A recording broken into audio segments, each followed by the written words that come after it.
Hi, my name is Dennis. I'm an alcoholic. Hi, Dennis. Hi. What I'd like to talk about is one word, and that word is acceptance.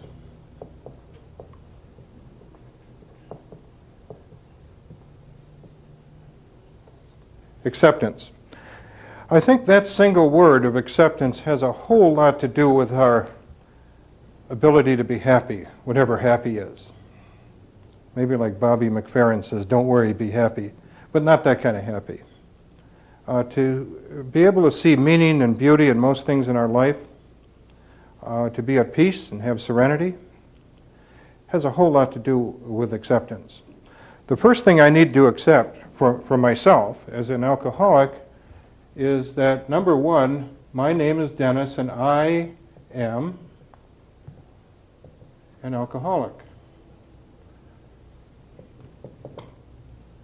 Because without this, without having some degree of acceptance of this, and I looked at the first step and thought, well, it should say accepted rather than admitted. I don't know why it doesn't say admitted. Well, it says admitted for a reason.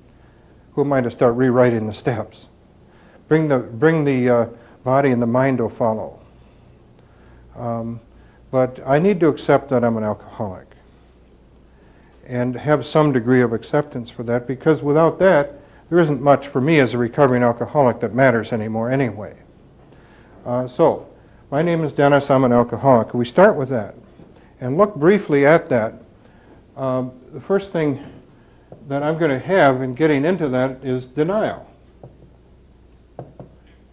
We talked about that before. Denial. I've never met anybody that's chemically dependent alcoholic that didn't have denial. If somebody came in this room right now and said, Dennis, I need to talk to you, and I said, yeah, what's going on? And they told me that a member of my family had just died, someone I love, how am I going to handle that? Denial, right?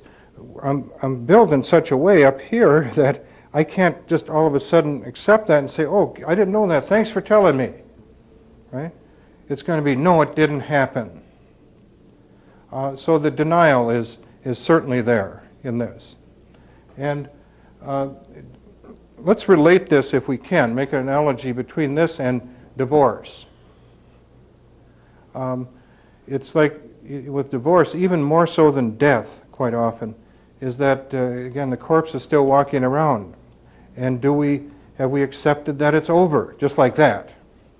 Anybody see the movie Kramer versus Kramer? You remember in that movie, Kramer versus Kramer, the process, it was a good example of the process that this person went through in terms of accepting that it was over. The child was involved and so forth. The movie, of course, sped the whole thing up. But when she said, I want a divorce, you remember in the movie what his reaction was. Kind of more recently, the movie The War of the Roses. Anybody see that movie? Right? Now, there is really something. Right? That was an extreme example, okay, of acceptance of that in a divorce situation. Once I'm through the denial, we talk about these in terms of the grieving process steps, is the anger. So if I start to work through the denial that maybe the shoe fits, okay, that I'm going to be pissed off. And then from there I may go on to some depression and self-pity. Why God me? Why do I have to be one of these alcoholics, chemically dependent? Why? What that means is I'm starting to work through the fact that I am, and I'm going through some things with that. And I get depressed about that. I start feeling sorry for myself. Why God me? This means that, and I do all kinds of projection and so forth, this means that I'll never be able to drink again. Well, what I'm doing is losing my number one love affair with that. And so I'm going to have those feelings. Or this means that it's over between us, and what am I going to do now? I'm never going to have another relationship ever again. It's over for me. Quite often, most of the time, not quite often, it's not a case of if, it's a case of when. However, I'm going to go through some of that. And blaming in a divorce situation is, in my case, would be it's her fault. Or it's his fault, right? It's their fault, blaming. In chemical dependency, chemically dependent, I say, you have all kinds of reasons here. If I hadn't grown up in an alcoholic home and had all those terrible things happening to me growing up, I wouldn't be an alcoholic. See, it doesn't really matter why. It matters I'm in touch whether I am or not, but I'm going to do some blaming. Some time ago, within the last year, I saw a picture of myself as just a little child, maybe 2 years old. In the picture behind me, it was very significant, I focused in on it, there was a tree. Leaning up against the tree was a beer bottle. And I remember focusing on that. Some things started to make some sense with that whole thing. There was always beer bottles around. But so therefore, it's their fault. It's the fault that got the shit kicked out of me and everything else. Wouldn't you drink too? All right? So I'm blaming. In a divorce, it's her fault. Guilt. I want to talk a little bit about the fourth step, the fourth and fifth step here, and this has a lot to do with it. Guilt is, it's my fault. I'm no good. I'm an asshole. And I start getting in touch with the fact that these are the things that I was doing when I was using, and I start to look at that, and I hear people in my group telling me things, and I hear my family telling me things, and for the first time in my life it starts to make some sense.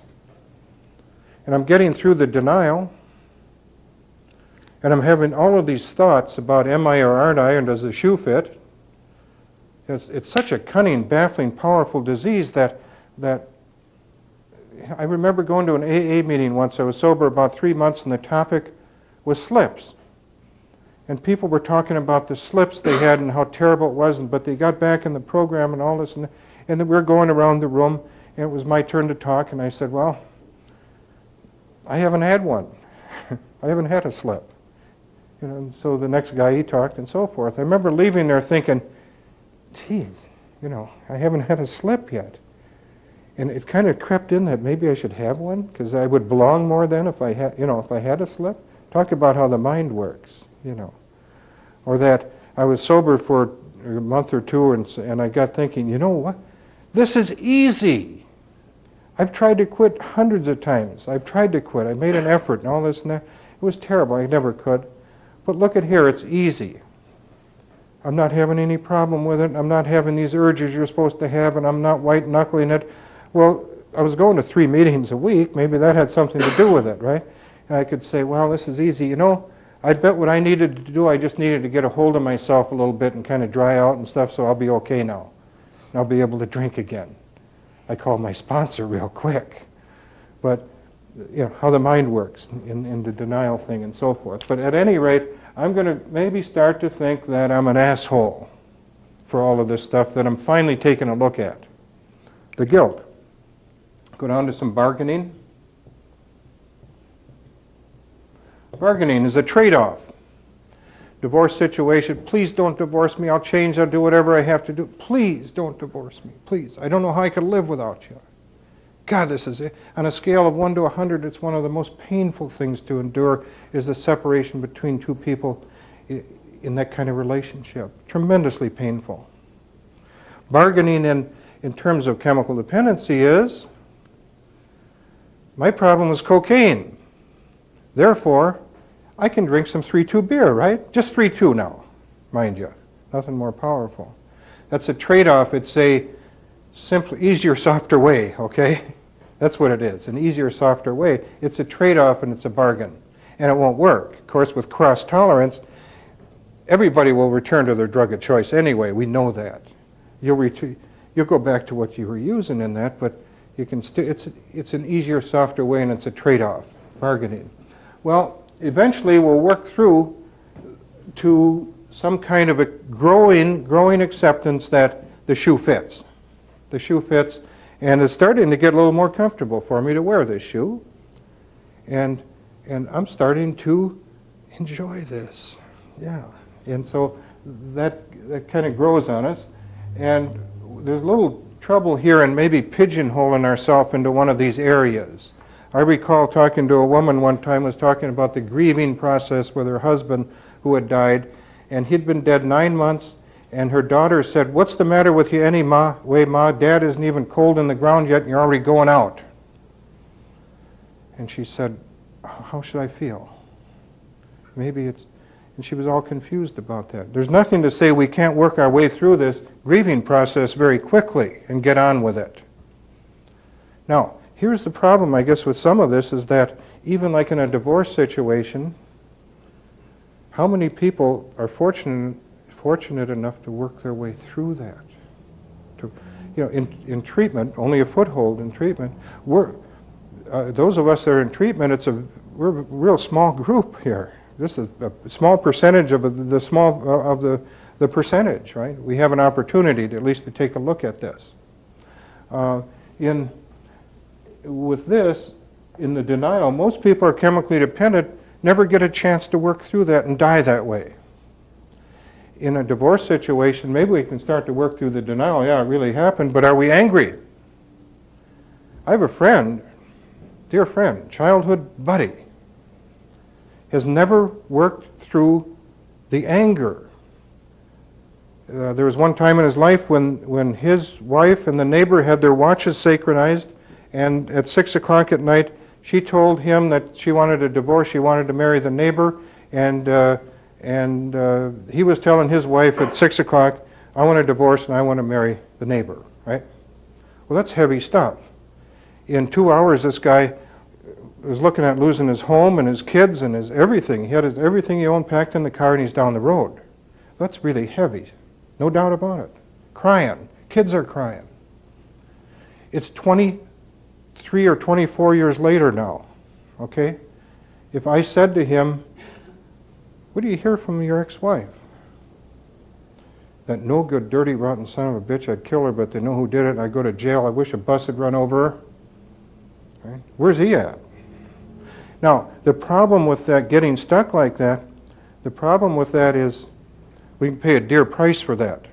I think, I don't want to get into analyzing that situation too much, but I think it's one of the reasons why he's been unable to have a meaningful, nurturing relationship with another woman for all these years.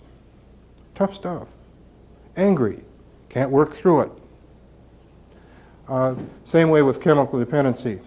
I can be on a dry drunk for a long time, white knuckling it. Somebody says, "Dennis, I like you better when you're drinking." God, you're miserable. Might have something to do with acceptance. Beyond this, in order to have some peace and serenity and purpose in my life, I need to accept some other things. Number two, this has to be number one, but number two is things I cannot control.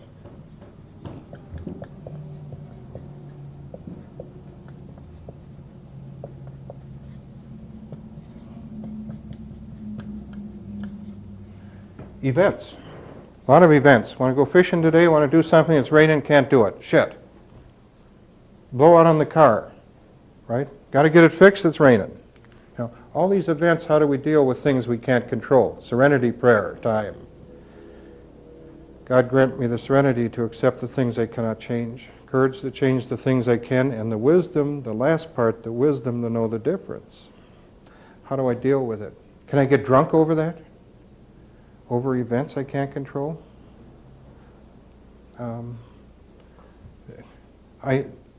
There's some humor in it later. We can look back. I don't believe in letting it all hang out, as Father Martin says, all the time. We can look back at some of these events and laugh later. My dog jumped out of the car, right? I couldn't find him, okay? I was on the way downtown one time.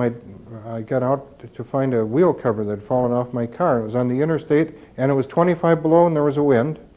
And I got back to the car, and the dog had jumped on the power door locks and locked me out.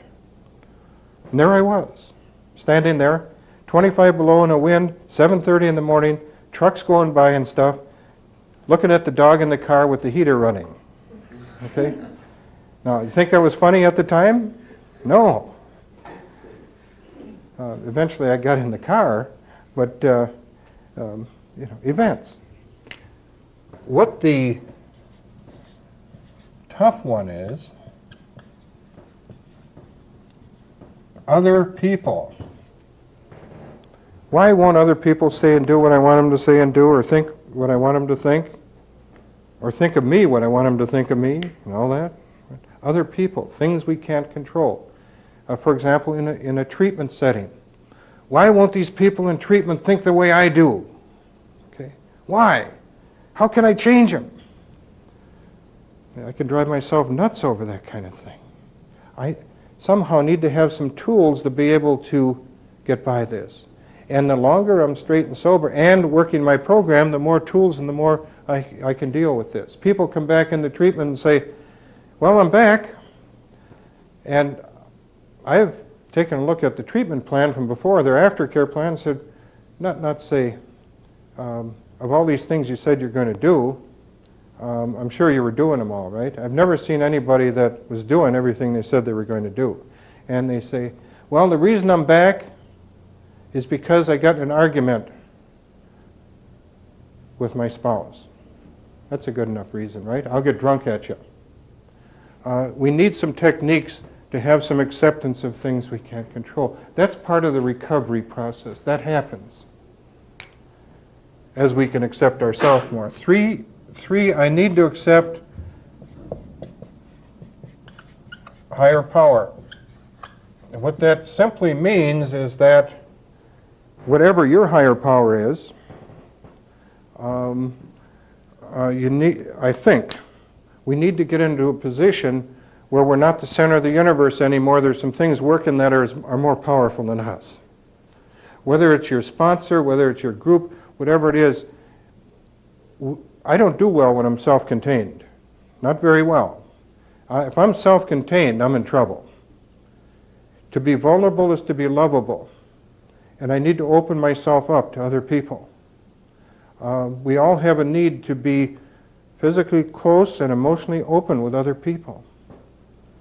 So if, for me, it happens to be God and God working through other people, but if it's my sponsor, I kind of draw the line at the light bulb or the coat hanger kind of thing. But what is it in my life that I can turn to? God, I've got to have something to turn to. I'm going to be drunk if I don't have anything to turn to or anybody to turn to. I'm in trouble. And I need to accept that and to be able to ask for help. In relationships, for example, there's the asking for what we want or need. To be able to ask for what we need in a relationship is very important. 4, I need to accept the payoffs of being straight. And the more I doubt these payoffs as being real, say, this is brainwashing, it's a bunch of bullshit, it ain't real, right? The more I doubt that, the longer it's going to take, I think. But to be able to accept the payoffs as being real. This summer I had an opportunity to be on a pontoon boat with a bunch of guys from the Salvation Army. They invited me along. These are guys that sleep under the bridge and so forth. And they were on the pontoon boat, and they invited me to come along with them for their devotions. And I said, well, no, you guys go ahead. I don't want to. But I did. Went along. And we got out there, and the sun was setting, there was not a ripple on the lake, and they were having their devotions. It was a tremendously powerful time for me. You know what they were talking about? Number one thing they were talking about? Here's people who get $35 a month spending money. They were talking about gratitude. And they were talking about that they were all sober too today. And they were grateful for that. You might think, what is somebody makes $35 a month, been sleeping under the bridge, all this stuff, doesn't have any money or anything else have to be grateful for? But you know it was real stuff. we need to accept the payoffs. And finally, we need to accept ourselves.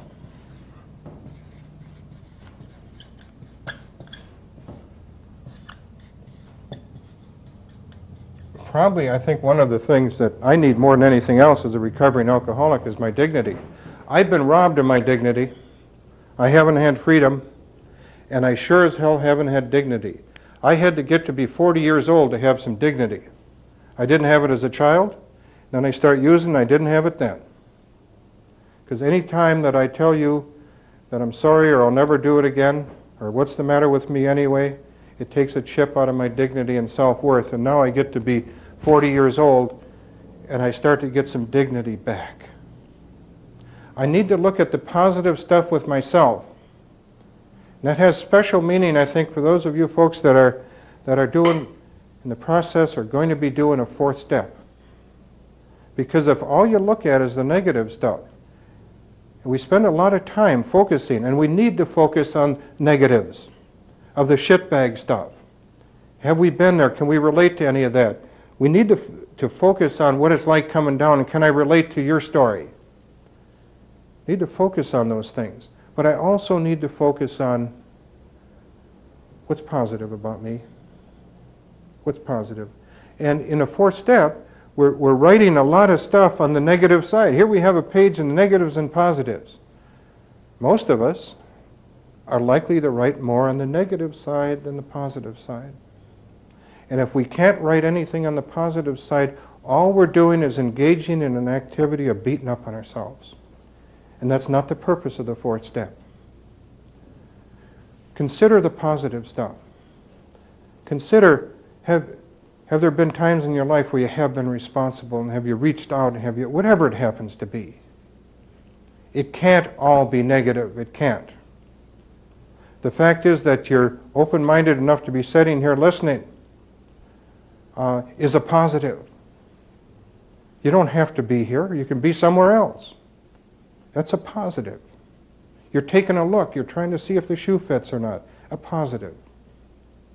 In terms of the fourth step, there are a couple things that I think are real critical. Nobody can tell you how to write a fourth step or what you should do in your personal inventory. Nobody.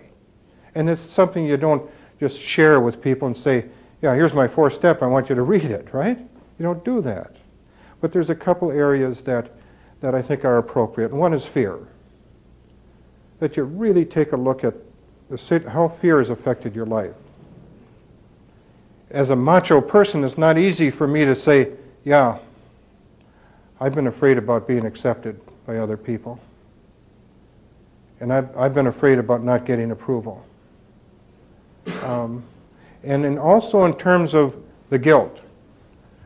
This is a key area, I believe. I recall for me when I was doing my fourth step, and I needed to do a second one, and I did. A little later, I was pretty deluded when I needed to sort some things out and do a second fourth step, but guilt was a big thing for me. I had to sit down and write about what I felt guilty about, who I affected, and how I felt about that. And I remember filling up about 3 pages about guilt. So I can only share with you what was helpful for me in terms of doing my fourth step. I believe, for me, if it weren't for doing the fourth and fifth step, I'd be drunk today. It was important for me to identify. If you owned a business and went along in your business and couldn't identify the problem areas in your business, just kept going along in your business, right? And couldn't identify what was happening in your business, you'd go broke. Personally, if you can't identify some of the things that have been going on in your life as a result of your using, you're going to be in some trouble, I think, in terms of maintaining sobriety. Identification of the problem is half the battle, I believe. Just like in a business, identifying the problem areas is half the battle. And that's why the fourth step is, all the steps are important. It's not just an exercise, it's something that if you approach with an open mind, there's no such thing as a perfect fourth step. But make the effort, you're responsible only for the effort and not the outcome. And in terms of getting through to some acceptance of yourself, that fourth step is very important. Spend some time on it. It's an important thing for you, I believe. Eventually, acceptance has a lot to do with my ability to be happy, to see meaning or beauty in most things in my life, and to be at peace. We can, and I can, come right back up the denial ladder and be drunk tomorrow, or be drunk today. That's possible. Fear motivation does not keep me sober, I know that. So saying, we're going to do a UA on you, Dennis, or you're going to end up getting divorced, you're going to get fired, and all these terrible things are going to happen to you if you don't get sober, it might work for a little while. The initial, and not too many people come into a treatment center and say, you know, it's the month of May or November, whatever it is, and I've always wanted to be in treatment in the month of May, so here I am, right? See, what's going on with you, right? What's happening in your life that causes you to be here? And, well, the judge is a son of a bitch. That's what I'm here for. That's all right, you're here. That's okay. Be open-minded, be patient, and bring the body and the mind will follow, hopefully. Make the effort, that's all. And as you get through to some acceptance, remember how it used to be and how it is now. What's your payoff in being here? Are you experiencing any payoffs in your life? Anything you feel good about today? Sometimes I need to do that when things have gone to shit. I need to focus on what I have to be grateful for, intentionally focus on that to get me out of that. And accept that as being the payoffs and being straight. That's about all I've got on the fourth step and on, I think, the important topic of acceptance. Thank you.